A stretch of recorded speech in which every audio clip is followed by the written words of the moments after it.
I want you to picture this. There is a man who is walking through a forest. And as he walks through the forest, he is carrying a heavy backpack.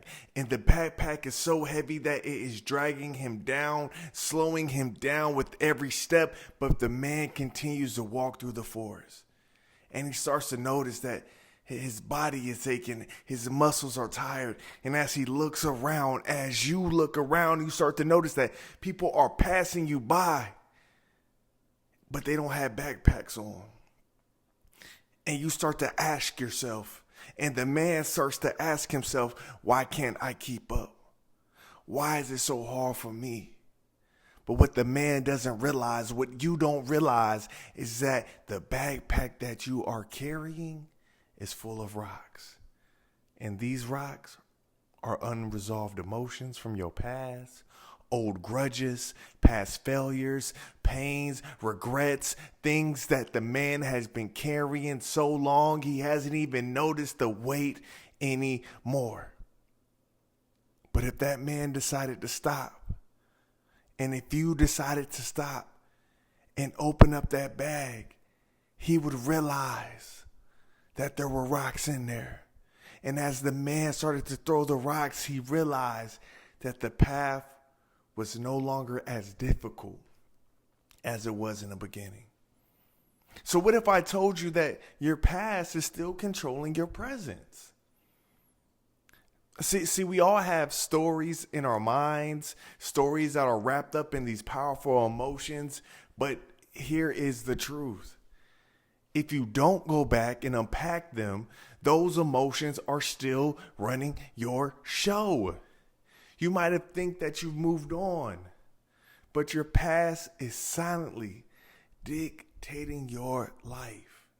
It is silently dictating your walk. So just like that man, like my question to you is, when are you going to go open up your bag? When are you about to go do a trauma inventory and go release some of that pain, release some of that guilt, release some of that shame that you've been holding on so long to that you forgot that it was even there?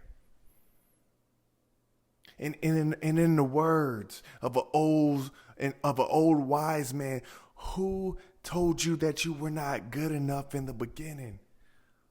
Who told you that you weren't God? Who told you that you weren't valuable? Because we were created in his image. And if we were created in his image, then that means we have his essence. So if his essence is on us, that means we are synonymous with being divine. That means the power that we have. That means the power that we can produce. That means the person that we are can withstand any trauma that you've been against. So that is my question. Who told you that you weren't enough? Who told you that you are only good as your worst day? How many of us have defined our lives based on our lowest moments? How many of us have stopped our growth at some of the most challenging times in our lives, forgetting that it's the test that makes the testimony?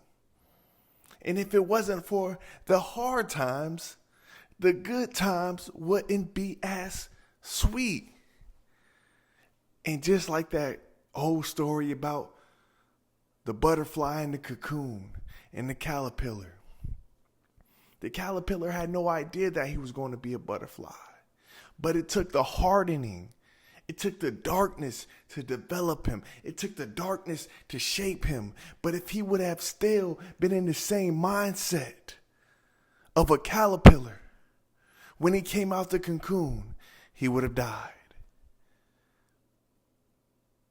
Are you going to die thinking that you're only as good as your hardest point? Are you going to live your life through the lens of your darkest day? So, you have a choice.